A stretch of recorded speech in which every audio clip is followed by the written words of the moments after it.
নমস্কাৰ প্ৰিয় শহীদসকল, কৃষ্ণ জয় গুৰু শংকৰ।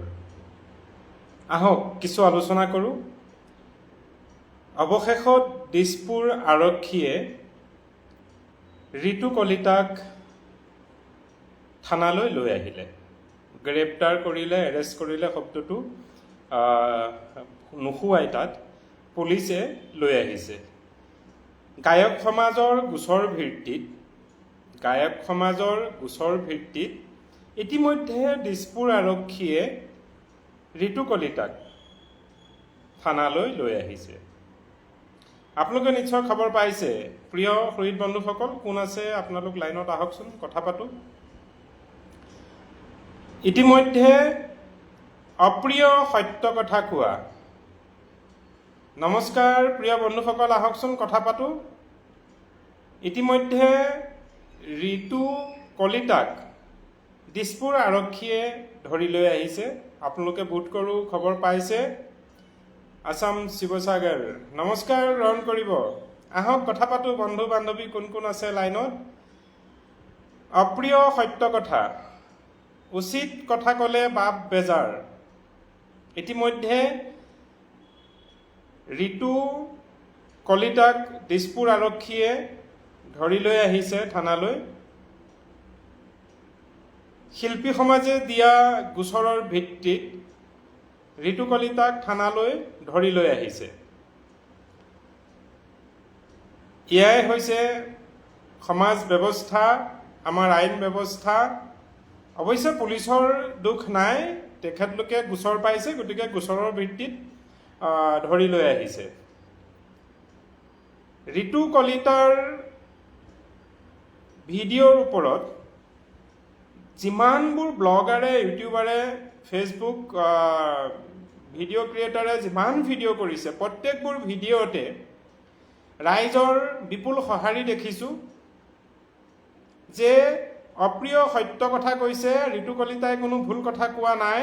হয়, সমানে সমানে এইটো কথাও ৰাইজে স্বীকাৰ কৰিছে যে তেওঁ তেনেধৰণৰ ব্যৱহাৰকেইটা কৰিব নালাগিছিল, তেওঁ মুখৰ বাক্য ব্যৱহাৰকেইটা অশুভ, ভুল হৈছে। কিন্তু ঋতু কলিতাই শুদ্ধ আৰু সত্য কথা কৈছে। গতিকে কৈছোঁ, অপ্ৰিয় সত্য কথা, উচিত কথা ক'লে বাপ বেজাৰ লাগে। ইতিমধ্যে ঋতু কলিতাক দিছপুৰ থানাই ধৰি লৈ আহিছে। এতিয়া পৰৱৰ্তী দেখা হ'ব ঋতু কলিতাক কোন ধাৰাই কেনেভাৱে তেওঁৰ ওপৰত বিচাৰ কৰে। ৰাইজৰ আদালতত ইতিমধ্যে ঋতু কলিতা নিৰ্দোষী সাব্যস্ত হৈছে। ৰাইজৰ বিচাৰত ইতিমধ্যে ঋতু কলিতা নিৰ্দোষী বুলি বিবেচিত হৈছে। ঋতু কলিতাই যি কথা কৈছে সেয়া সম্পূৰ্ণ সত্য আৰু শুদ্ধ কথা কৈছে।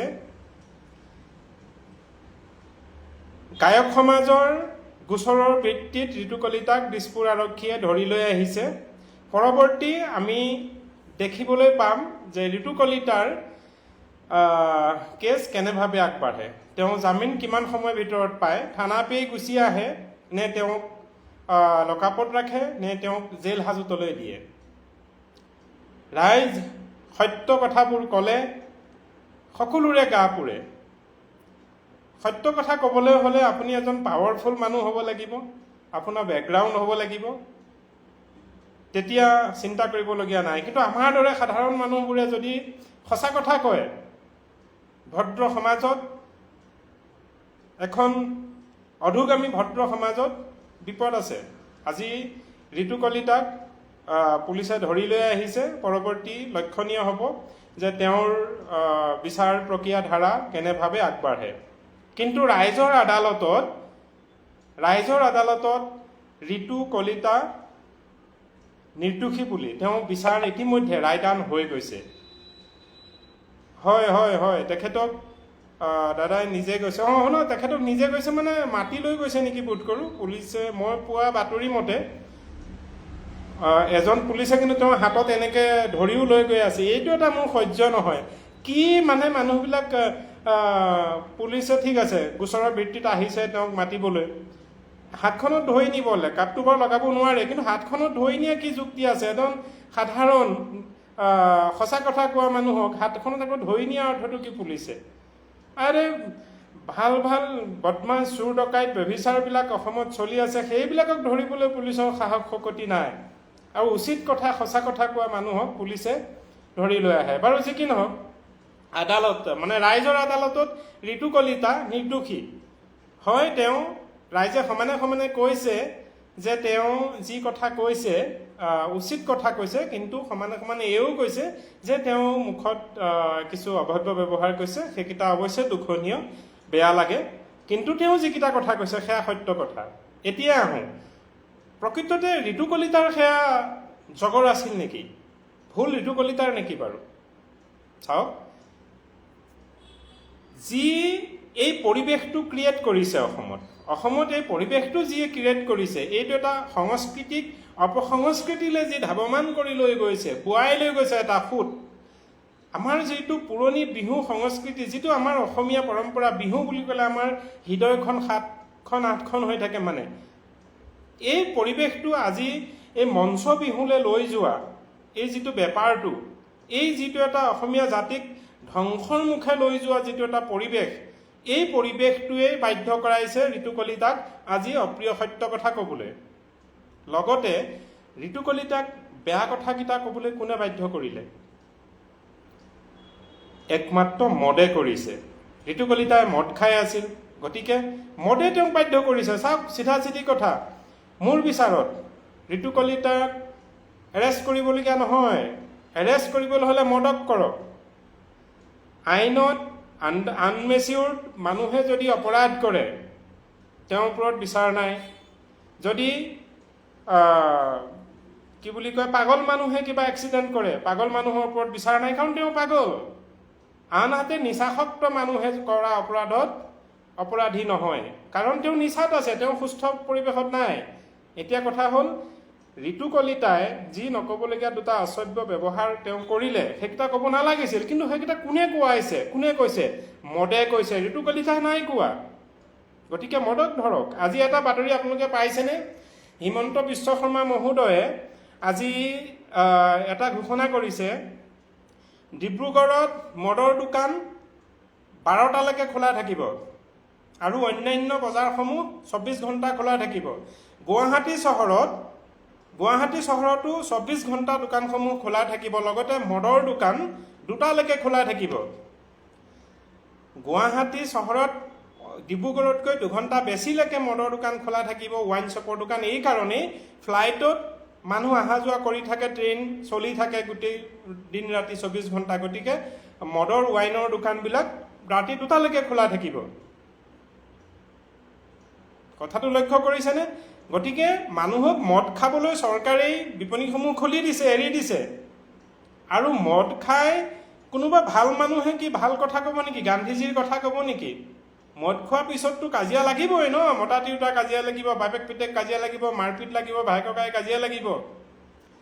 মদ খোৱাৰ পিছত সঁচা কথা যিবোৰ প্ৰকৃততে মনত উদগুদাই থাকে, সেই কথাবোৰ কৈ দিব ন মানুহে, আৰু বেয়া কথা কৈ দিব। কৈ দিয়াৰ পিছত আকৌ এতিয়া তেওঁৰ ওপৰত এজাহাৰ দিলে, এৰেষ্ট কৰিবলৈ গ'লে এইটো কেনেকুৱা যুক্তি কথা? গতিকে প্ৰথম মদক এৰেষ্ট কৰক, মানে মদক বন্ধ কৰক। আজি এইখন চৰকাৰৰ আমাৰ প্ৰতাপী মুখ্যমন্ত্ৰী হিমন্ত বিশ্ব শৰ্মাৰ আজিৰ এটা মই বাতৰিত পাইছোঁ, তেখেতে মদৰ ৱাইন শ্বপৰ পাৰ্মিট গুৱাহাটী চহৰত 2টালৈকে, ৰাতি 2টালৈকে পাৰ্মিশ্যন দিছে, ডিব্ৰুগড়ত 12টালৈকে দিছে। তেখেতে আৰু এটা কথা কৈছে যে যদি ৰাইজে ৰিকুৱেষ্ট কৰে, মানে মানুহৰ ৰাইজৰ অনুৰোধ যদি কৰে যে ডিব্ৰুগড়ত মদৰ ৱাইনৰ পাৰ্মিশ্যনটো আৰু বঢ়াই দিব লাগে, তেওঁ চিন্তা কৰি চাব। এইখন আমাৰ চৰকাৰ আশা কৰিব পাৰে নেকি ভৱিষ্যতে অসমৰ কিবা সুউজ্জ্বল ভৱিষ্যত অসমৰ? যিখন দেশত যিখন চৰকাৰে মানে মদৰ পাৰ্মিট খোলাকৈ দি দিছে, ৰাতি 2টালৈকে বঢ়াই দিছে, ফ্লাইটত অহা যোৱা চলি থাকে, ট্ৰেইনত অহা যোৱা চলি থাকে, গতিকে মদবোৰ খুলি দিছে দোকান। আচ্ছা, 2টা বজালৈকে যে 12টালৈকে খোলা থাকিব, তাৰপিছত কি মানে মদ নাইকিয়া হৈ যাব নেকি? আকৌ দেখোন পিছদিনা খুলিবই। আৰু পেকেটটো লৈ গৈতো ঘৰত খাবগৈ পাৰিব ন? এইটো বন্ধ কৰা সাহস নাই এইখন চৰকাৰৰ। মদৰ পাৰ্মিশ্যন দিয়ে, আৰু মদ খাই উঠাৰ পিছত যেতিয়া কোনোবাই অপ্ৰিয় সত্য কথাবোৰ কৈ দিব, লগতে 2-4 বেয়া কথা কৈ দিব, তেওঁক আকৌ এৰেষ্ট কৰিব। এইটো কেনেকুৱা যুক্তি কথা বাৰু?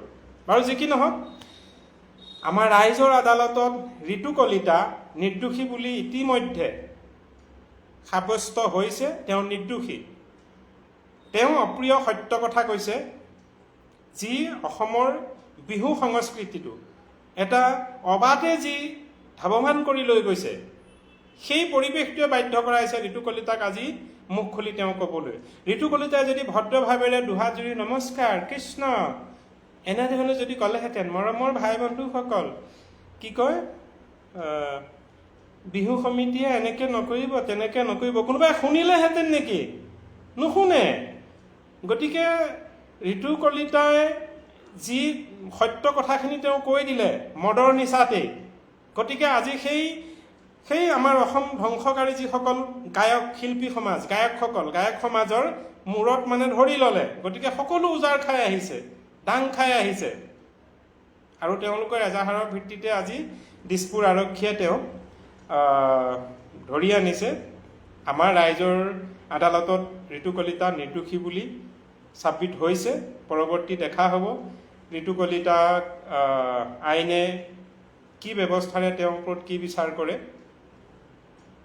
তেওঁ অপব্যৱহাৰ কৰাৰ ক্ষেত্ৰত কি বিচাৰ কৰে সেয়া দেখা যাব। ঋতু কলিতাৰ বেকগ্ৰাউণ্ড তথা তেওঁৰ পিছত ছাপৰ্টিঙে তেওঁ সহায় কৰিব পৰৱৰ্তী বিষয়সমূহ। আমাৰ ফালৰ পৰা আমি আমাৰ বক্তব্যৰে তেওঁক সঁহাৰি দিয়াই নহয়, তেওঁৰ সেই ভুলটো স্বীকাৰ কৰিছোঁ, কিন্তু অপ্ৰিয় সত্য কথা কৈছে, তাত কোনো দিনাই নাই। গতিকে এনেধৰণৰ অপ্ৰিয় সত্য কথাবোৰ শুদ্ধ আৰু সাৱলীলভাৱে সকলোৱে সৎসাহসেৰে কোৱা প্ৰয়োজন আছে।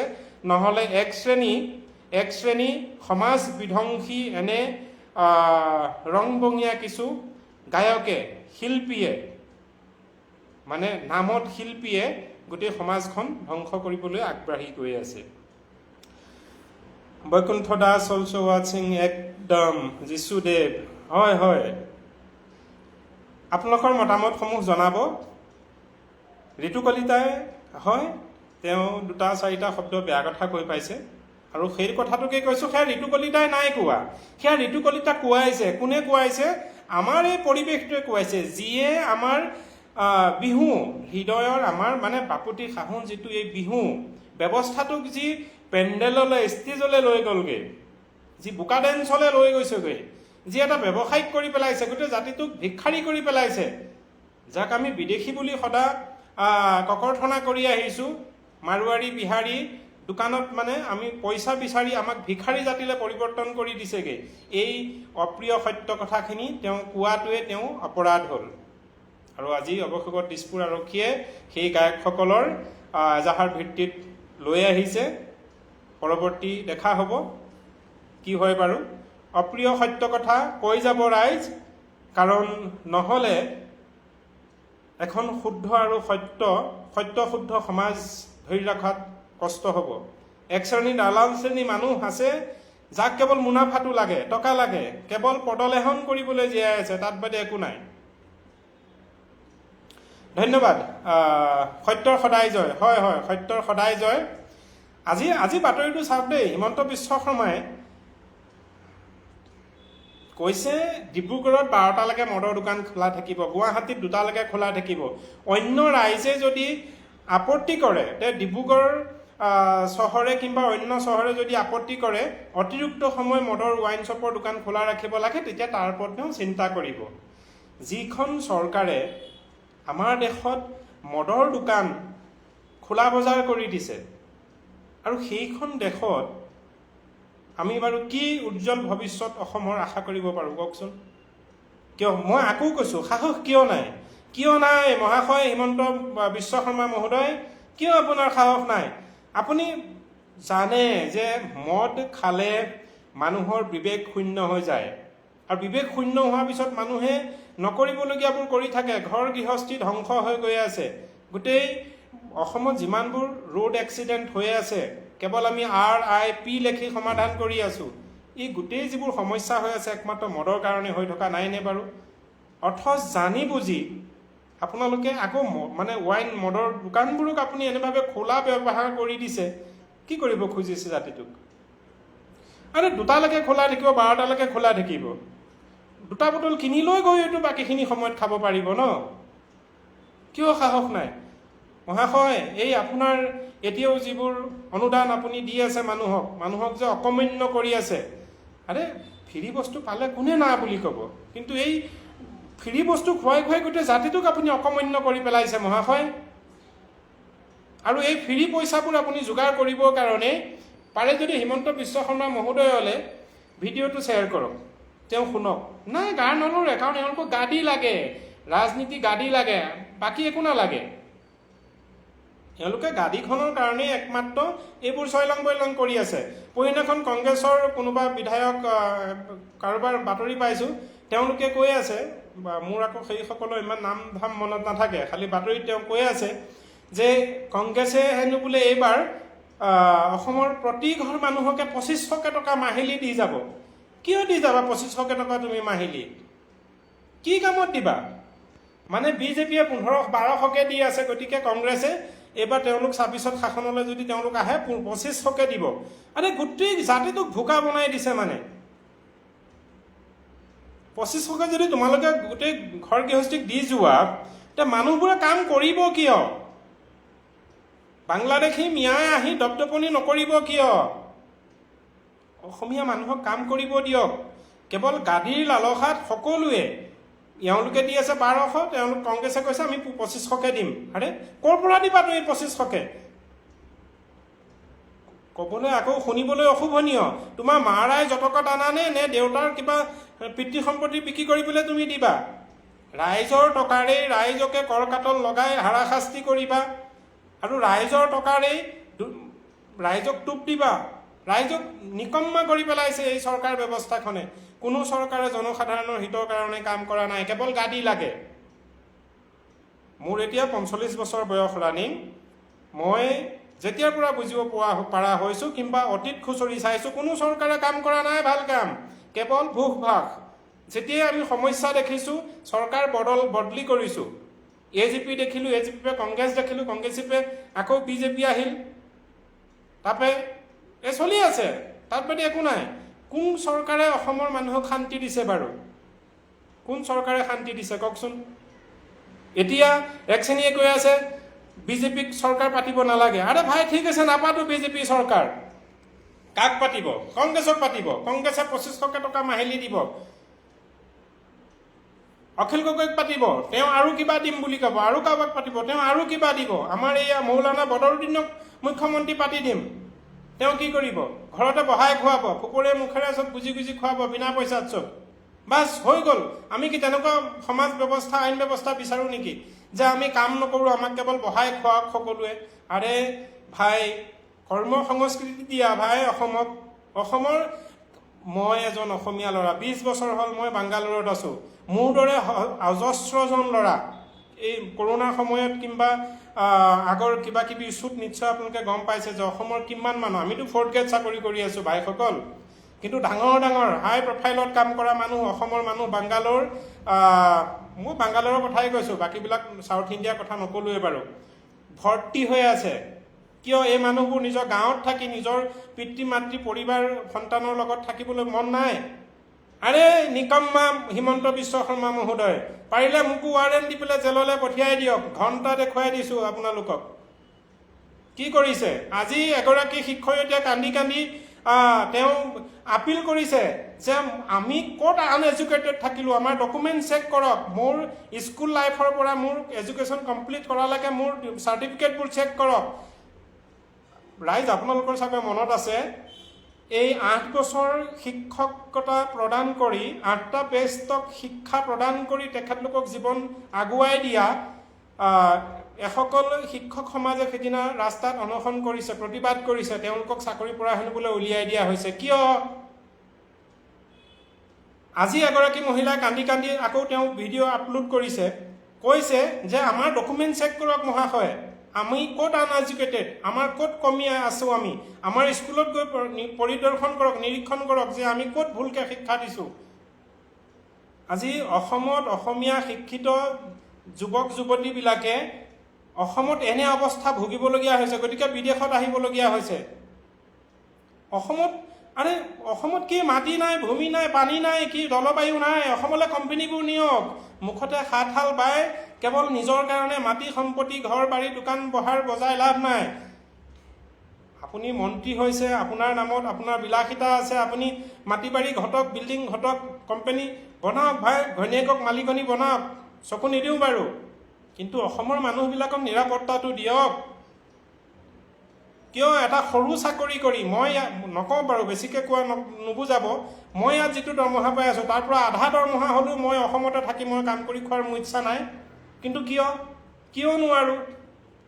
কাৰণ এইখন অসমৰ্থ চৰকাৰ, আমাৰ অসম চৰকাৰ অসমৰ্থ চৰকাৰ। গতিকে আমি অসমৰ হাজাৰ হাজাৰ লাখ লাখ মানুহ আহি বিদেশত নিজৰ কোৱালিটি অনুসাৰে ওপৰৰ পৰা সৰুলৈকে চাকৰি কৰি আমি জীৱিকা নিৰ্বাহ কৰি আছোঁ। আৰু এইখন চৰকাৰে বৰ কথা ক'লে শুৱনি নিদিয়ে নহয়। আজি শিক্ষিত ডেকা গাভৰুৱে প্ৰতিবাদ কৰিব লগা হৈছে। 8 বছৰকে কাল চাকৰি তেওঁলোকে শিক্ষকতা কৰি স্কুল গঢ় দি অৱশেষত তেওঁলোকে স্কুলৰ পৰা ওলাবলগীয়া হৈ আছে। কি ভুল তেওঁলোকৰ? আপুনি কি চেলেকা ভাজিখন কৰি আছে? মানে লাখ লাখ কোটি চাকৰি দি আছে। অসমৰ নিবনুৱা সমস্যা দূৰ কৰক, অসমত কোম্পানীবোৰ নিয়ক। আৰু আপুনি মদৰ দোকান দি মানে তাৰ পৰা কৰ সংগ্ৰহ কৰিব, মানুহক ওপৰত বোজা জাপি দিব, মানুহক ভোকা কৰি দিছে ফ্ৰী খুৱাই। হয় বাপ, তাকে আৰু কি ক'ম আৰু, এয়া মনৰ আৱেগতে কৈ পেলাইছোঁ। মদ খোৱা নাই দেই, মই যি কৈছোঁ মই সুস্থভাৱে কৈ আছোঁ। যদি কথা প্ৰসংগত কিবা বেয়া কৈছোঁ মাৰ্জনা কৰি দিব, আৰু যদি ৱাৰেণ্ট পঠিয়াই দিয়ে উপায় নাই আৰু গুচি যাম, থাকিমগৈ যিমান দিন থাকিব লাগে। হিমন্ত বিশ্ব শৰ্মাৰ অকমন্যতাৰ কাৰণেই আজি হাজাৰ হাজাৰ অসমীয়া ল'ৰাই বিদেশত আহি ঘৰ বাৰী এৰি থাকিবলগীয়া হৈছে। কিয়? আজি মই যিমানটো দৰমহা পাই আছোঁ, অসমৰ এজন শিক্ষকৰ দৰমহা সাধাৰণতে পাই থকা হয়। আমাক নালাগে সিমানটো টকা, আমাক আধা দৰমহা হ'লেও আমাক অসমত চাকৰি দিয়ক না। কিয় নাই কোৱালিটি? আৰে অসমৰ গোটেই ডেকা গাভৰু বাহিৰত সৰু সুৰা চাকৰি কৰি জীৱন নিৰ্বাহ কৰি আছে। ঘৰত লৈ যাবলৈ ৰাখিব পৰা আপোনাৰ সাহসতা নাই। তেখেতে কালি হিমন্ত বিশ্ব শৰ্মাই এটা ডায়লগ দি মাৰিছে, বিহাৰীয়ে অসমত বিহাৰ কি দিৱস পাতিব। কিয় নাপাতিব বুলি হিমন্ত বিশ্ব শৰ্মাই আপত্তি কৰিছে। তেওঁ যুক্তি দিছে, অসমত যদি বিহাৰ দিৱস পাতিবলৈ নিদিওঁ তেতিয়াহ'লে বাহিৰৰ দেশত আমাৰ থকা অসমীয়া মানুহবিলাকক যদি সেইবিলাক দেশৰ মানুহে অন্যায় কৰে, কোনে ৰিস্ক ল'ব? আৰে নিকম্মা, কি অসমত মাটি ভূমি নাই, জলবায়ু নাই? অসমলৈ লৈ যোৱা, অসমত বনোৱাগে। আৰু অসমৰ মানুহক বাহিৰৰ দেশৰ মানুহে অন্যায় নাই কৰা নকৰে। পাৰ্চনেলি ক'ৰবাত সৰু সুৰা ঘটনা হৈ থাকে, সেইটো দাঁতে জিভাইও কাজিয়া লাগে। কিন্তু অসমৰ মানুহ ইমান তেনেকুৱা ধৰণৰ অভদ্ৰ নহয়, যেনেকৈ অন্যান্য বিদেশী বহিৰাগতই আহি অসমত দাদাগিৰি কৰিছে। অসমৰ মানুহে তেনেধৰণে বিদেশত জীৱন নিৰ্বাহ কৰা নাই। ইয়াত ৰেণ্টেড ভাড়াতীয়া হিচাপে থাকি কাম বন কৰি, পাৰ্ট টাইম কাম বন কৰি জীৱন নিৰ্বাহ কৰি আছে। ইয়াত দাদাগিৰি কোনেও কৰা নাই, নিজস্ব দাদাগিৰি নেগুডাল কোনেও দেখুওৱা নাই, কোনেও কোৱা নাই ইয়াত বঙালী ভাষা হ'ব লাগিব, ইয়াত নিজৰ বিহাৰী ভাষা হ'ব লাগিব, কিবা লাগিব। আমি ইয়াত অসমৰ মানুহ বাংগালোৰত আছোঁ, ইয়াত আমি অসম ছ'চাইটি আছোঁ অফ বাংলোৰ, ইয়াত আছোঁ। আমি বিভিন্ন অনুষ্ঠান কৰি আহিছোঁ, নামঘৰ স্থাপন কৰিছে, আছে। মানুহ য'ত যেনেকৈ জীয়াই থাকে নিজৰ ভাষা সংস্কৃতিৰে ভালপোৱা আদৰ্শৰে জীয়াই থকাৰ অধিকাৰ দিছে। কিন্তু অসমত বিহাৰ দিৱস কিয় পাতিবলৈ দিয়া হোৱা নাই? কাৰণ আমি অসমীয়াই বিদেশত যেনেকৈ আছোঁ, বিহাৰীয়ে অসমত তেনেকৈ থকা নাই। গোটেই তিনিচুকীয়াখন বিহাৰীয়ে জানো দখলত লৈ ল'লে, দাদাগিৰি কৰি আছে। আৰু এই বিজেপি হিন্দু শাসিত, মানে হিন্দুক পৃষ্ঠপোষকতা কৰি থকা এই হিন্দু চৰকাৰখনে হিন্দুৰ নামত গোটেই বিদেশী কাকোৱালি লৈ অসমীয়া জাতিটোকে নষ্ট কৰিবলৈ গৈ আছে। তেওঁ ক'ত শুনিলে?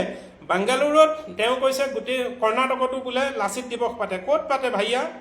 মই আজি ইমান বছৰ আছোঁ ইয়াত, ক'ত লাচিত দিৱস পতা কথা শুনিলে আপুনি? কৰ্ণাটকৰ ৰাজ্য দিৱসটোক কি বুলি কয় জানেনে আপুনি? কৰ্ণাটকা ৰাজ্য উৎসৱা বুলি কয়। এইটো কেতিয়া সৃষ্টি হৈছিল জানেনে আপুনি? কিয় হৈছিল ইয়াৰ ইতিহাসটো জানেনে? ইয়াত কৰো অসম দিৱস নহয়, এজন ফ্ৰীডম ফাইটাৰ লাচিত বৰফুকন সেইটো গোটেই ভাৰতবৰ্ষৰে স্বীকাৰ কৰে। গতিকে অসম যিহেতু কাৰোৰ কাৰণে বুজা নহয়, গতিকে লাচিত দিৱস কোনোবাই নমস্কাৰ জনোৱাটো পালাটো কোনো অশুভ নহয়। কিন্তু বিহাৰ দিৱস অসমত পাতিবলৈ বিহাৰে অসমক কি দি থৈছে? ক্ষতি কৰি আছে অসমীয়া ভাষা সাহিত্য সংস্কৃতিত। মহাশয়, যদি মোৰ ভিডিঅ'টো আপোনালৈ যায়, নাজানো আপুনি কি ভাৱেৰে লয়, নাজানো। কেনে সুবিধাত মোৰ ওপৰতো আপোনাৰ ক্ৰিয়া আপুনি নিক্ষেপ কৰে। চাওক, আপুনিও এজন অযোগ্য মুখ্যমন্ত্ৰী। যদি যোগ্য মুখ্যমন্ত্ৰী হ'লহেঁতেন, আজি সেই শিক্ষিত ডেকা গাভৰুবোৰে শিক্ষকতা চাকৰি হেৰুৱাই ৰাজপথত আন্দোলন কৰিবলগীয়া নহ'লহেঁতেন। 8 বছৰকে যিয়ে চাকৰি তেওঁলোকে দিলে, শিক্ষাদান দিলে, 8টাকে বেচ তেওঁলোকে আগবঢ়াই দিলে, যিয়ে স্কুল প্ৰতিষ্ঠা কৰিলে, সৃষ্টি কৰিলে, সেইসকলক আজি বাটলৈ আপুনি উলিয়াই পঠিয়াইছে, সেইসকল শিক্ষিত ব্যক্তিক। কিয় তেখেতলোকক কিবা এটা নিৰাপত্তা দিয়াৰ আপোনাৰ দায়িত্ব নাই? মই আকৌ বাৰে বাৰে কৈছোঁ, মহাশয়, আমি মা দেউতা, পত্নী, পৰিবাৰ, বাচ্চা সকলোবোৰ এৰি থৈ বিদেশত আছোহি। কিয় আমাৰ অসমত থকাৰ মন নাই, ইচ্ছা নাই? মই অকলে নহয়, আপোনাৰ হাতত লিষ্টখন আছে বোধ কৰোঁ। কৰোণাৰ সময়ত কিমান মানুহ বিদেশত আছিল। 2012ত যেতিয়া এটা বড়ো আৰু মুছলিমৰ এটা ইছ্যু হৈছিলে, কিমান মানুহ গৈছিলে অসমলৈ, সেই উদাহৰণটো আছে চাগে। পৰৱৰ্তী সময়ত কৰ্ণাটক চৰকাৰে আকৌ আপোনালোকৰ লগত কথা পাতি ফ্ৰী ট্ৰেইন দি পেলাই বেংগলোৰলৈ মানুহ লৈ আহিছিলে, কাৰণ অসমৰ মানুহ অবিহনে বেংগলোৰ অচল হৈ গৈছিলে। বিচাৰ কৰি চাওক অসমৰ কিমান মানুহ আমি আছোঁ। সেইমতে অসমত আপুনি যে বৰ কথা চোতাই থাকে, অসমত বিদেশৰ মানুহ এনেধৰণে কৰ্মসূত্ৰে কিমানজন আছে? আৰে কৰ্ম ব্যৱস্থাই নাই, ব্যৱস্থাই ৰখা নাই। আপুনি কেৱল ফুক জহিক মাৰি আছে। ৱাইন শ্বপৰ দোকানবোৰ আপুনি খুলি দিছে ৰাতিলৈকে। তাত বাদে কি কৰিছে? মানুহক মদাহী কৰিছে, আৰু মদ খোৱাৰ বিনিময়তে গোটেই ঘৰ কাজিয়া হৈছে। পিতা পুত্ৰ, মতা তিৰোতা, বাপেক পিতেক চবৰে কাজিয়া পেচাল হৈছে, মাৰপিট হৈছে, ৰোড এক্সিডেণ্ট হৈছে। সিদিনাখন যে যোৰহাটত যে এই যে গাড়ীখন এক্সিডেণ্ট হ'ল, দুটা লগে লগে মৰিলে, ছোৱালী এজনী আজি নে কালি মৰিলে, ইমান সুন্দৰ এজনী গাভৰু ছোৱালী, 150 কিলোমিটাৰ হেনো বোলে স্পীডত গাড়ী চলাই আহিছিল। কেনেকৈ হ'ল এইবোৰ? কেনেকৈ হ'ল মহাশয়? মানুহ দেখিলেই গম পায় কোনে মদ খাইছে নাই খোৱা।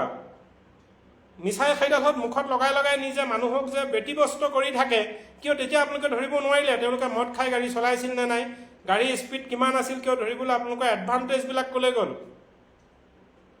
কোনে কৰিলে? তেওঁলোকে মদ নোখোৱাহেঁতেন সেইটো হয় নেকি? গতিকে আপুনি মদ খোৱাওক, গোটেই জাতিটোক বোকা কৰি পেলাওক, বৰবাদ কৰি পেলাওক। আপোনালোকৰ মতলব কেৱল গাড়ীখন লাগে, তাতকৈ একো নাই। আজি মই পাগল হৈছোঁ অলপ, গোটেইখিনি কথা ক'ম আৰু শুনক ৰাইজ। বিজেপি চৰকাৰক বহুত আশাৰে আমি চৰকাৰ বনাইছিলোঁ। যিসকল মোৰ বন্ধু বান্ধৱ তথা বৰ্তমান ভিডিঅ' চাই আছে বা আগলৈ চাই, অপ্ৰিয় সত্য কথাবোৰ ক'বলৈ সাহস ৰাখক। মই বিজেপি, মই কংগ্ৰেছ, মই AGP, মই AUADIF-ৰ, আপুনি নিজক সেই প্ৰশ্নবোৰ পাহৰি যাওক। প্ৰকৃততে মই বিজেপিয়ে কিংবা AGP-য়ে কিংবা কংগ্ৰেছেই বা AUADIF-এ যিয়েই নহওক, আমাক এটা দল কিয় লাগে? কোনখন চৰকাৰে দিছে? 85 চনৰ পৰা মই যি আন্দোলন দেখি আহিছোঁ, মোৰ মনত আছে, কোনখন চৰকাৰে আমাক নিৰাপত্তা দিছে বাৰু?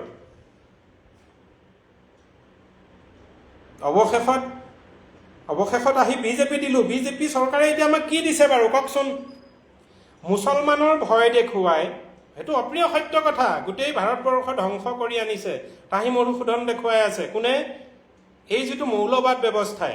আৰু তাৰেই অসম যে ইতিমধ্যে বাংলাদেশী মুছলমানৰ কবলত, সেইটো অপ্ৰিয় সত্য কথা। আমাৰ যিসকল অসমীয়া খিলঞ্জীয়া মুছলমান, তেওঁলোকেও যদি বুকুত সৎ সাহস আছে, সঁচা কথা ক'ব লাগিব।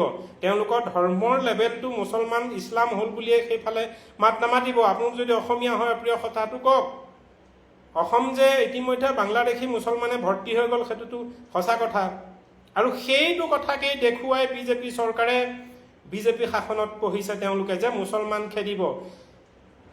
মোদী ছাৰে কৈছিল নহয় 16 মে'ত বাংলাদেশী খেদিব বোলে, তালি টোপোলা বান্ধিব। ক'তা? কেইজন গ'ল? খেদিছেনে? নাই খেদা আৰু নেখেদে। এইবোৰ একো একোটা মানে টোপোলা, কি বুলি কয়, মানুহক বোকা বনাই আছে এইবিলাক। কাকো নেখেদে। কংগ্ৰেছ আহিব 2500কে টকা দিব প্ৰতিমাহে প্ৰতিখন গাঁৱত। 2500কে টকা অহাৰ পিছত আৰু কাম কৰিবলৈ কিয় লাগিছে ভাই? আকৌ চাউলটো দিবই, কিবাটো দিবই, যেনে তেনে চলি যাব। কাম কিয় কৰিব মানুহে? গোটেই অসমীয়া জাতিক নিকম্মা কৰি পেলাইছে। কোনো চৰকাৰে এতিয়া ঠিক আছে, কোনো চৰকাৰে কাম কৰা নাই। ভোটটো দিব, এবাৰ চাবিছত ভোটটো কাক দিব? আপোনাক যোনেই ঘৰ এটা দিছে, যোনেই কিবা কিবি দিছে, তাকেই ভোটটো দিব, হয়নে নহয়? কিন্তু প্ৰকৃততে এখন চৰকাৰ আমাক কিয় লাগে? প্ৰশাসনিক ভাৱেৰে আমি যিটো সুৰক্ষিত হ'ব লাগে, সেই সুৰক্ষা ব্যৱস্থাটো আমাক কোন চৰকাৰে দিছে? কংগ্ৰেছে নাই দিয়া, তাৰ নাম গোন্ধে নাই। অপ্ৰিয় সত্য কথা। যিসকল বন্ধু মোৰ ফ্ৰেণ্ড লিষ্টত আছে কিংবা ভিডিঅ' চাই আছে, আপোনালোক যদি কংগ্ৰেছ হয় কওকচোন, কংগ্ৰেছে অসমীয়া সত্তাক, অসমীয়াত্ববাদক বাৰু কিবা নিৰাপত্তা দিয়া কাম কৰিছেনে? তৰুণ গগৈ এজন বৰ ভোলা অন্তৰৰ মানুহ আছিল, বৰ ভাল মানুহ আছিল, খোলা অন্তৰৰ মানুহ আছিল। কিন্তু অপ্ৰিয় সত্য কথাটো কওকচোন, তৰুণ গগৈ ছাৰে মহোদয়ে অসমৰ যি অসমীয়াত্ববাদৰ যি মুঠিটো কটকটীয়া কৰিবৰ কাৰণে কিবা ষ্টেপ লৈছিল নে বাৰু? কেৱল মামণি পূৰ্ণিমা কিবা আঁচনিবোৰ লগাই কাম কৰি আছিলে, তাত বাদে কি কৰিছিল? হিতেশ শইকীয়াই কিবা কৰিলে নে বাৰু? কি কৰিলে কংগ্ৰেছে? হিতেশ শইকীয়াক পঢ়াবলৈ আমি AGP আনিলোঁ। AGPয়ে কি কৰিলে? প্ৰফুল্ল মহন্তই গোটেইখন কি কৰিলে কোৱাৰ প্ৰয়োজন নাই। এতিয়া বহি আছে তেওঁ। আৰু এতিয়া যি এমুঠিমান AGP আছে, সেয়াও গৈ বিজেপিৰ পকেটত সোমাই আছে। কোনখন চৰকাৰক দিব? বিজেপিক আশা কৰিছিলোঁ বাংলাদেশী। আমাৰ প্ৰথম অসমৰ অসমীয়াৰ সমস্যা হৈছে বাংলাদেশী মুক্ত অসম কৰা। সি যিয়েই নহওক, কিন্তু বিজেপিয়ে কি কৰিছে? আৰে NRC কৰাৰ বিপৰীতে তেওঁলোক কাহ আনিলে, 5টা ল'ৰাক মাৰি পেলালে। এতিয়া আৰু এটা বাতৰি আপোনালোকে পাইছেনে নাই? আৰু কেইজনমান অসমীয়া ল'ৰা মৰিবলৈ গৈ আছে, মাৰিব এতিয়া এইকেইদিনতে অসম চৰকাৰে। হিমন্ত বিশ্ব শৰ্মাই ক'ত বাৰু লক্ষ্য কৰিছেনে? শিৱসাগৰত তিনিচুকীয়াত ক'ত এতিয়া আমাৰ এই সংগঠনসমূহে যে প্ৰতিবাদ কৰিছে আজি, যে মুখ্যমন্ত্ৰীৰ পুত্তলিকা যে দাহ কৰিছে, অসমত বিহাৰ দিৱস পাতাৰ সমৰ্থনত মুখ্যমন্ত্ৰীৰ পুত্তলিকা দাহ কৰিছে। আৰু এই ব্যৱস্থাটোৱে স্পষ্ট মই দেখিব পাইছোঁ ভৱিষ্যত ছবিখন আৰু কেইজনমান অসমীয়া ল'ৰাক গুলিয়াই মাৰিব এতিয়া। হিমন্ত বিশ্ব শৰ্মাই কেয়াৰ নকৰে। হিমন্ত বিশ্ব শৰ্মাই যিটো কথা এবাৰ মনেৰে ভাবি লৈছে, তেওঁ নাগপুৰৰ বহতীয়া হ'ল। গতিকে তেওঁ যিটো কথা এবাৰ ভাবি লৈছে যে মোদীজীক, অমিত শ্বাহক মই সন্তুষ্ট কৰি ৰাখিব লাগিব, তেহে মোৰ গাড়ীখন থাকিব। আৰু গতিকে তেওঁৰ মনত যিটো এবাৰ বাঁহ ল'লে যে মই কাহ আনিম, তেওঁ কাহ আনিলে, তাৰ কাৰণে 5টা অসমীয়া ল'ৰা মাৰি দিলে। এতিয়া তেওঁ বিহাৰী দিৱস পাতিবলৈ কিয় নোৱাৰিব বুলি অসমত তেওঁ কি কৈছে? 2 জানুৱাৰীত হেনো বোলে অসম দিৱস। আৰে ভাইয়া, 2 জানুৱাৰীত অসম দিৱস কেতিয়াৰ পৰা হ'ল? ক'ত ভাৰতৰ অন্য ৰাজ্যত বিহাৰত অসম দিৱস 2 জানুৱাৰীত পাতিলে? ৰাইজ 2 জানুৱাৰীত নেকি বাৰু অসম দিৱস? তেওঁ সম্পূৰ্ণ যুক্তি দিছে যে অসমত বিহাৰীয়ে বিহাৰ দিৱস কিয় পাতিব নোৱাৰিব, গুৱাহাটীত কিংবা ত্ৰিপুৰাত, তিনিচুকীয়াত। গতিকে ৰাইজ যিটো বিষয়ত হিমন্ত বিশ্ব শৰ্মাই এবাৰ মন দিছে, সেইটোত আপত্তি নকৰিব, নহ'লে আকৌ গুলিয়াই মাৰিব। এই যেনেকৈ আমাৰ 5টা ল'ৰা কা আন্দোলনত গুলিয়াই মাৰিলে হিমন্ত বিশ্ব শৰ্মাই, এতিয়া শিৱসাগৰত আকৌ কোনোবা আমাৰ অসমীয়া 5টাক গুলিয়াই মাৰিব। তেওঁ পুত্তলিকা দাহ কৰি একো লাভ নাই। তেওঁ পুত্তলিকা দাহ কৰিও লাভ নাই। তেওঁ এবাৰ যিটোত মন দিলে সেইটোত আৰু বিৰোধ কৰি লাভ নাই। তেওঁ যেতিয়া এবাৰ সিদ্ধান্ত লৈছে যে বিহাৰ দিৱস অসমত হ'ব, গুৱাহাটীত হ'ব, এইটো হৈ উঠিব। তাৰ বিৰোধ কৰা মানে আমি আমাৰ কোনোবা অসমীয়া ভাই আৰু কেইবাজনমানক শ্ৰাদ্ধপিণ্ড পাতিব লাগিব। গতিকে পৰৱৰ্তী বেলেগ কিবা চিন্তা কৰক। হিমন্ত বিশ্ব শৰ্মাই যিটো সিদ্ধান্ত লৈছে সেইটো প্ৰতিবাদ কৰি, আন্দোলন কৰি, কিবা আপুনি উলংঘতা প্ৰতিবাদ কৰিবলৈ গৈ একো লাভ নাই। যিটো সিদ্ধান্ত লৈছে, কাহ আনিম কৈছে, কাহ আনিলে। এতিয়া অসমত বিহাৰ দিৱস পাতিব কিয় নোৱাৰে বুলি তেওঁ যুক্তি দিছে। মানে বিহাৰীয়ে অসমত বিহাৰ দিৱস পাতিব, আৰু তাৰ বিৰুদ্ধে অসমৰ যিয়ে দল সংগঠন নাযাওক 30টা 70টা লাভ নাই। তাৰ পৰা 6-7জনমান আকৌ গুলীয়াগত যাব। এইটো আমি নিবিচাৰোঁ। যদি কিবা অন্য বিকল্প আছে কৰক। এতিয়া মই আকৌ পোনপটীয়া খোলাখুলি কথা পতা মানুহ। ভোটটো কাক দিব? বুকুত যদি সৎ সাহস আছে কথা পাতক। মই আপোনালোকক সুধি আছোঁ, যিসকল মোৰ শহীদবৃন্দ কিংবা মোৰ ফ্ৰেণ্ড লিষ্টত নাই, যিসকলে মোৰ ভিডিঅ'টো চাই মই সুধি আছোঁ, আপুনি পৰৱৰ্তী এইবাৰ ২৬ত ভোটটো কাক দিব? ঘূৰি পকি হিমন্তকেই দিম আকৌ। কাৰণ সন্মুখত আমাৰ ভয়াৱহতা আছে, মুছলমান সন্ত্ৰাস, যিটো মুছলমান সন্ত্ৰাস গোটেই ভাৰতবৰ্ষকে দংশন দহি লৈ আহিছে, সেইটো অপ্ৰিয় সত্য কথা। আৰু সেই এটা সেই এখন আইনা দেখুৱাই, জিলমিল দেখুৱাই তেওঁ অসমত তেওঁৰ গাদী শাসন গাদীত বহি আছে। আৰু তাতেই ভুল গৈ আমি বিজেপিকেই ভোট দিব লাগিব, নহ'লে ন্যায় আহি ঘৰতে কচু কাটা দিব। কিন্তু তেওঁক চৰকাৰৰ দায়িত্ব দিয়াৰ পিছত আজি এই 10টা বছৰ হৈ যাবলৈ হ'ল, তেওঁ কি কৰিলে? কেইজন মুছলমান খেদিলে? 16 মে'ত তালি টোপোলা বান্ধিব কৈছিল বাংলাদেশে, কেইজনক বান্ধালে? কিয় নোৱাৰিলে? কিয় নাই কৰা? এইবিলাক চব ভোগ ভাস। আচ্ছা, ইমানখিনি জানি বুজি বিজেপিক যেনিবা আপুনি ভোটটো নিদিব। বহুজন মোৰ বন্ধু বান্ধৱে বিজেপিৰ পৰা এতিয়া কংগ্ৰেছলৈ গৈছে, যি আগত বিজেপিত একদম পুৰা সক্ৰিয় বিজেপি আছিল, আৰু তেওঁলোক এতিয়া কংগ্ৰেছলৈ গৈ বিজেপিৰ দুৰ্নাম কৰি আছে। মানিছোঁ, আপুনি কংগ্ৰেছলৈ গৈ কংগ্ৰেছক সমৰ্থন কৰিছে। কংগ্ৰেছক কিয় সমৰ্থন কৰিছে? কি বিচাৰিছে? আই ঘৰ বিচাৰিছে নে মাহিলী 2500কে ফ্ৰী বিচাৰিছে? কাম বন নকৰাকৈ দৰমহা পাই থকাটো বিচাৰিছে? নে কোনোবা কংগ্ৰেছত ভোট দিলে আপোনাক হাগি পুকটো কোনোবাই ধুৱাই দিয়া মানুহ দিব, সেয়া সুবিধাত আপুনি কংগ্ৰেছক ভোট দিব? কি অধিক স্বাৰ্থত আপুনি কংগ্ৰেছক ভোট দিব? চৰকাৰ বিচাৰে আপুনি কংগ্ৰেছৰ? কংগ্ৰেছে অসমক সুৰক্ষা দিবনে? বাংলাদেশী মুক্ত অসম কংগ্ৰেছে দিবনে? কেতিয়াবা কোৱা শুনিছেনে আপোনালোকে? যিসকল মোৰ বন্ধু বৰ্তমান কংগ্ৰেছত আছে, সৎ সাহসেৰে কথা কওক। মই উচিত কথাখিনি কৈ আছোঁ। ইয়াত কংগ্ৰেছ, AGP, BJP, AYDF যি আছে, সকলোৰে ওপৰত মই কথা পাতি আছোঁ। মোৰ ওপৰতো কেছ দিয়ক, ধৰাই লৈ যাওক, কেয়াৰ নকৰোঁ। সৎ সাহস আছে যদি মুখামুখিকৈ কথা পাতক, মনৰ বতৰা প্ৰকাশ কৰক। আপোনাক সুধিছোঁ, আপুনি বিজেপিকেই ভোট দিব? অতলাঞ্ছিত বঞ্চিত হৈও আজি শিক্ষিত যিসকল যুৱক যুৱতীয়ে বাটত আন্দোলন কৰিছে, 8 বছৰ চাকৰি কৰি শিক্ষকতা কৰি স্কুল গঢ় দি আজি অৱশেষত তেওঁলোকে চাকৰি হেৰুৱাবলগীয়া হৈছে।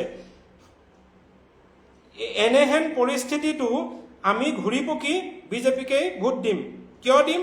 যদি বিজেপিক ভোট নিদিওঁ, তেতিয়াহ'লে গোটেই মিয়া সোপাই আহি, বাংলাদেশৰ মিয়াই, পাকিস্তানৰ মিয়াই আহি অসম আধা খালেই আমাক গোটেইখিনি খাই মাৰিব এতিয়া। গতিকে বিজেপিকে ভোট দিম, বিজেপি আমাক ৰক্ষা কৰিব। আৰে বিজেপিয়ে ক'ত ৰক্ষা কৰিলে ভাই? 10 বছৰে কেইটা মুছলমান খেদিলে বাংলাদেশী? এতিয়াও আহিয়ে আছে। আৰে খেদাৰ বিপৰীতে তেওঁ দেখোন হিন্দুৰ নামত গোটেই সোপাক অনাহে ব্যৱস্থা কৰিছে, তাৰ কাৰণেই 5টাক মাৰিলে। এইবোৰ গোটেইবোৰ দেখি শুনি বাৰু আপুনি ক'ব মোৰেই দৰে যে এইবাৰ বহু মানুহে কৈ আছে যে 26ত উত্তৰ দিয়া হ'ব, বিজেপিক ভোট নিদিওঁ। কাক দিব আপুনি? বিজেপিক যদি চৰকাৰ নবনায় কাক বনাব? কংগ্ৰেছক বনাব। কি বিচাৰি বনাব? কি বিচাৰিব কংগ্ৰেছৰ পৰা? কংগ্ৰেছে ফ্ৰী দিব, সেইকাৰণেই বনাব। কংগ্ৰেছে আপোনাৰ হাগি পুকটো ধুৱাই দিয়াও মানুহ এজনী দিব, সেইকাৰণে আপুনি কংগ্ৰেছক ভোট দিব। সেয়াই নেকি আমাৰ বিচৰা হক? সেয়াই নেকি? কি বিচাৰে আপুনি? অসমৰ মূলত সমস্যা কি? মূল সমস্যাটোৱে হৈছে আমাৰ বিদেশী সমস্যা। তাৰপিছতে আমি কওঁ বানপানী, সেইটো তৰুণ গগৈ কোৱাৰ নিচিনা আমেৰিকাতো হয়, বাৰু ঠিক আছে, সেইটো মানিয়ে লৈছোঁ। তাৰপিছতে কি আহিলে? আমাৰ যিবোৰ বেৰোজগাৰ অসমত বৰ্তমান, আমি বিদেশত আছোঁহি, এই পৰিৱেশটোৰ ওপৰত গুৰুত্ব কি কংগ্ৰেছে দিব? কংগ্ৰেছে অসম বিদেশী আৰে তেওঁলোকে দেখোন কোৱাই নাই। বিজেপিয়েতো কমচে কম দালালিকে কৰিলে যে 16 মে'ৰ পৰা তালি টোপোলা বান্ধিব বিদেশীয়ে, কিন্তু কংগ্ৰেছেতো তাকো কোৱা নাই। এতিয়া আপুনি কেনেকৈ আশা কৰিব কংগ্ৰেছে অসমক বিদেশী মুক্ত কৰিব বুলি পেলাই? তেতিয়াহ'লে আপুনি কাক কৰিব? AGPটো গন্তিত নাই, আপুনি কাক কৰিব? এই আমাৰ বদৰ ভাইক কৰিব নেকি? বদৰ ভাই পুতেকৰ এটা ভিডিঅ' আপোনালোকৰ চাগে মনত আছে। তেওঁ এবাৰ কোন এখন সেই মুছলমান জনবসতি বহুল ঠাইত মিটিঙত কৈছিলে,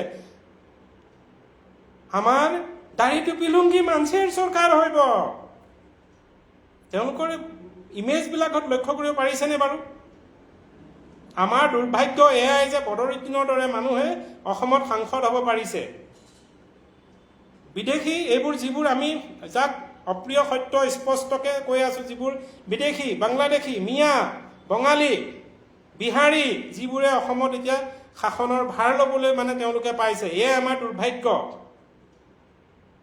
অসমীয়া ভাগ ভাগ হওক, সকলো ভাগ ভাগ হওক, ধৰ্মৰ নামত ভাগ ভাগ হওক, ৰাজনীতিৰ নামত ভাগ ভাগ হওক, আকৌ এতিয়া টাইপা ওলাইছে, টাইপাই আকৌ এটা সুকীয়াকৈ ভাগ ভাগ হওক, খুব ভাগ ভাগ হওক। অখিল গগৈক কি ভোট দিব? অখিল গগৈয়ে অসম ৰক্ষা কৰিব? কংগ্ৰেছৰ আমাৰ এতিয়া এইজন আমাৰ কি নাম কয়, গৌৰৱ গগৈ কৰিব। কেতিয়াবা গৌৰৱ গগৈৰ মুখত শুনিছেনে যে তেওঁ NRC সমৰ্থক কৰিছে, আমাৰ NRC বিষয়ে কৈছে লাগে বুলি? অখিল গগৈয়ে কৈছেনে? কোনে কৰিব? চাওক, জীয়াই থাকিলে, শৰীৰটো থাকিলে, মাটি ভূমি আছে, যেনেকৈ কাম বন কৰি মানুহ চলি থাকিব।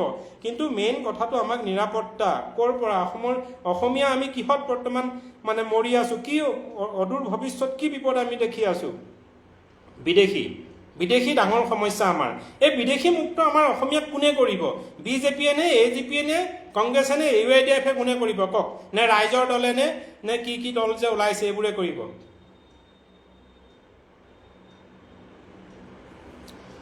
হ'ব দিয়ক, ৰাখিলোঁ। কৃষ্ণ।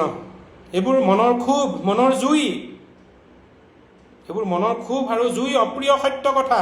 মই এজন অসমীয়া হিচাপে 26ত ভোটটো মই কাক দিম এতিয়াই বিবেক আৰু বুদ্ধি লগাই চিন্তা কৰক। কিয় দিব আপুনি ভোটটো BJPক? আৰু কিয় দিব আপুনি কংগ্ৰেছক? কিয় দিব অখিলক কিংবা গৌৰৱ গগৈক কিংবা আপুনি বদৰুদ্দিনক? কাক ভোট দিব আপুনি? কিয় দিব? কি বিচাৰে আপুনি? আপোনাক IOI ঘৰ দিব? আপোনাক ফ্ৰী চাকৰি দিব? নাই ফ্ৰী কি ৰেচন পাতি দিব? মাহিলী 2500কে দিব? সেইকাৰণেই ভোটটো দিব নেকি? আপোনাক কি লাগে? আপুনি কি বিচাৰে? এজন অসমীয়া হিচাপে অসমত অসমীয়াত্ববাদৰ প্ৰতিষ্ঠা নিবিচাৰেনে? যদি বিচাৰে এয়া কোনে দিব? অসমৰ জাতি, মাটি, ভেটি, ভাষা, সাহিত্য, সংস্কৃতি ৰক্ষা কৰি অসমীয়া জাতিটোক কোনে উজ্বলাই ৰাখিব? কোনোবা এখন চৰকাৰক আমি চৰকাৰৰ দায়িত্ব দিব লাগিব। কাক দিব? কোনে কৰিব? বিচাৰটো আপোনালোকৰ এৰিলোঁ, বিচাৰ আপোনালোকৰ। জবৰদস্তি কোনেও কাকো কৰিব নোৱাৰে। বিবেক বুদ্ধি নিজৰ নিজৰ আছে, চিন্তা কৰক। BJPক আপুনি কিয় ভোট দিব? যদি BJPক ভোট নিদিয়ে কংগ্ৰেছক কিয় দিব? যদি কংগ্ৰেছক নিদিয়ে আপুনি আন এটাক কিয় দিব? কি লাগে আপোনাক? দিব পাৰিবনে সেইখন চৰকাৰে? অসমত মেইন যিটো প্ৰধান সমস্যা, বিদেশী মুক্ত অসম আমাক লাগে। এই সমস্যাটো কোন চৰকাৰে দিব? কংগ্ৰেছে দিবনে, AGPয়ে দিবনে, BJPয়ে দিবনে, AUI দিবনে, ৰাইজৰ দলে দিবনে, আৰু কোন আছে ইহঁতে দিব? যদি নিদিয়ে তেতিয়াহ'লে আপুনি আপোনাৰ ভোটটো কাক দিব? চাওক, পৃথিৱীলৈ আহিছোঁ, শৰীৰটো কুশলে থাকিলে যিকোনো কাম বন কৰি মূৰৰ ঘাম মাটিত পেলাই কাম কৰি জীৱন নিৰ্বাহ কৰি যাম। আমাক ফ্ৰী কোটা চাউল নালাগে, ফ্ৰী ঘৰ নালাগে। নীলাজ হিমন্ত বিশ্ব শৰ্মা মহোদয়, শুনক, মই আপোনাক কৈছোঁ, ৰাইজ এই কথাটো যুক্তি দিয়ক। এখেতে যে এতিয়া মেজমেল পাতি যে এই যে কৈ আছে কিমান 3 লাখ IOI ঘৰ দিছে, প্ৰধানমন্ত্ৰী আৱাস যোজনা ঘৰ দিছে, লাজ লাগে। যেতিয়া মই সমৰ হাজৰিকাই, কি নাম তেওঁ, সমৰ গগৈ, তেওঁক মই চালাম জনাইছোঁ। আৰে সমৰ গগৈ নিচিনা মানুহবিলাকক এইবোৰ চৰকাৰী পদ দিয়ক, যিবোৰ জনহিতাৰ্থে গাঁৱলীয়া মানুহৰ কাম কৰা মেম্বাৰ কিবা কিবি পদবোৰ দিয়ক। এজন সমৰ গগৈয়ে বিচাৰি পায় এই থাকিবলৈ ঘৰ নাই, উৰলি যোৱা বেৰ, ত্ৰিপাল দিয়া ফুটা, বেৰ ভাঙি পচি থকা, বাপেক নাইকিয়া, মাক নাইকিয়া, কিবা আপাহিজ ল'ৰা ছোৱালী পৰি থকা এই দুখীয়া মানুহ, নিচলা মানুহবোৰ সমৰ গগৈয়ে বিচাৰি পায়। আমাৰ অসম চৰকাৰৰ এই মন্ত্ৰী MLA চেলেকাবোৰে বিচাৰি নাপায়। মই চেলেকা বুলি কৈছোঁ। মোৰ ওপৰত কিমানে কেছ দিয়ে দিয়ক, মই যাবলৈ প্ৰস্তুত আছোঁ। এই আমাৰ চৰকাৰৰ যিবিলাক এই লেমা ধৰাবিলাক আপোনালোকে দেখা নাপায়। এই গাঁও অঞ্চলত যে আমাৰ সমৰ গগৈয়ে, তেওঁৰ নাম সমৰ গগৈ নেকি, মোৰ ভুল হ'ব পাৰে, এই যে চলি থকা ল'ৰাজন যে, তেওঁ যে ঘৰ বনাই যে দিয়েগৈ, যে খোৱা বোৱা বস্তু যে যোগাই দিয়েগৈ, যে লাজ পাব লাগে। এজন প্ৰভাৱশালী মন্ত্ৰী হেনো বোলে হিমন্ত বিশ্ব শৰ্মা থকা ৰাজ্যত এজন সাধাৰণ যুৱকে তেওঁ অন্যান্য কাম কৰিবলৈ বাদ দি তেওঁ ৰাইজৰ সেৱাৰ অৰ্থে ওলাই আহিছে। তেওঁ বিচাৰি পায়। কাটা গৈছিল নেকি গম পোৱা নাই দেই। Internet connection was stored. সকলো অসমৰ বিধায়ক সাংসদবোৰ সমালোচনা ব্যস্ত থাকে। হয়, সকলোৱে কেৱল ব্যস্ত থাকে সমালোচনা পৰস্পৰে। এটাই আন এটা দলক কেৱল আৰু এটা কথা কৈ দিওঁ, অপ্ৰিয় সঁচা কথা, মোৰ ওপৰত কেছ কৰক, ঘণ্টায়ো খাতি নকৰোঁ। নক'ব যে মই কি বুলি কয়, মই পপুলাৰ হোৱাটো বিচাৰিছোঁ, মই জনপ্ৰিয় হোৱাটো। নেটৰ কাৰণে বোধ কৰোঁ মোৰ কানেকশ্যনটো দিগদাৰী হৈছে। এজন সামৰ্থ্যৱান মুখ্যমন্ত্ৰী থকা দেশখনত সমৰ গগৈৰ দৰে সাধাৰণ ব্যক্তিসকলে কিয় বিচাৰি পাবলগীয়া হৈছে এই অসমত, যাৰ ঘৰৰ ভিতৰত থাকিলে ওপৰৰ আকাশ দেখা পায়, বেৰৰ জাত ঘৰ নাই, ঘৰত বেমাৰী মাক দেউতাক, কোনোবা আপাহিজ ল'ৰা ছোৱালী পৰি আছে, সমৰ গগৈয়ে বিচাৰি পায়, আমাৰ অসমৰ মন্ত্ৰী বিধায়ক এই লেমা ধৰাবোৰে বিচাৰি নাপায়। এতিয়া কৈছে যে 3 লাখ নে কিমান ঘৰ আকৌ দিব, এইবোৰ কেৱল আভুৱা ভাৰি আছে। আৰে ভাই, আমাক ঘৰ নালাগে, ঋণ টকা পইচা লৈ আমি যেনে তেনে এটি বাস গৃহৰ বনাইছোঁ, তাতে আছোঁ, থাকিম তেনেকেই, নালাগে আমাক তোমাৰ পৰা ঘৰ। কিন্তু যিসকল মানুহ আপাহিজ মানুহ, যাৰ পিতৃ নহয় ৰাইজ, কি হৈছেনো?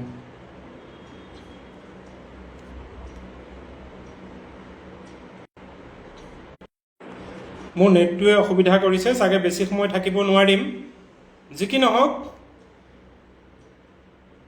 কোনোখন চৰকাৰে প্ৰকৃত অৰ্থত কাম কৰা নাই। যদি কৰিলেহেঁতেন এতিয়াও সমৰ গগৈৰ দৰে ল'ৰাবোৰে সেই মানুহবোৰ কেনেকৈ বিচাৰি বিচাৰি পাইছে।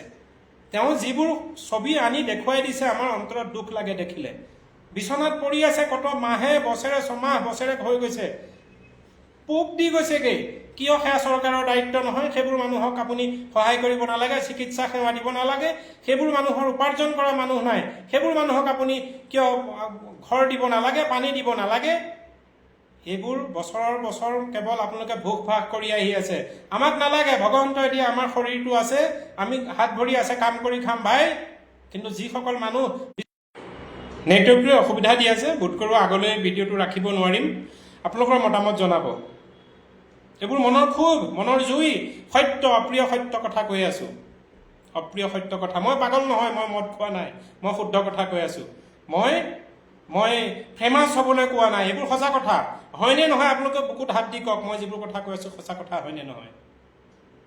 দুখীয়া দৰিদ্ৰ মানুহ, মন্ত্ৰী MLA বিধায়ক চামচাবোৰে বিচাৰি নাপায়, সমৰ গগৈয়ে বিচাৰি পায়। ধন্যবাদ সমৰ গগৈ, তোমাক ভগৱন্তই আৰু শক্তি দিয়ক। তেতিয়াহ'লে আমাক চৰকাৰ কিয় লাগে?